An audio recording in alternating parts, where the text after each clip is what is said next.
Həsən müəllim, Ramazan orucunu tuta bilməyənlər nə etməlidirlər? Bismillahirrahmanirrahim.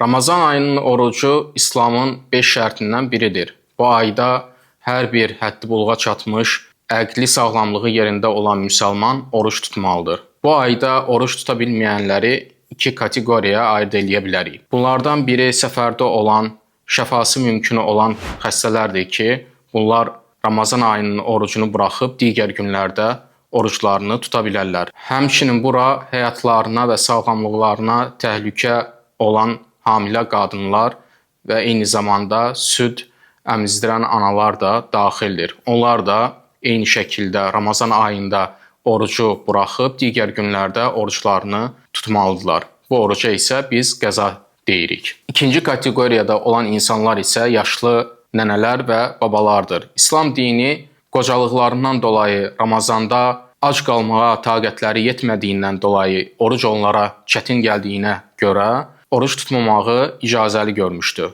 Bu insanlar və eyni şəkildə irəlidə şəfası mümkün olmayan xəstələr buraxdıqları hər bir gün üçün yoxsul bir insanı doyuzdurmalıdırlar. Və sallallahu alə seyyidina Muhammed.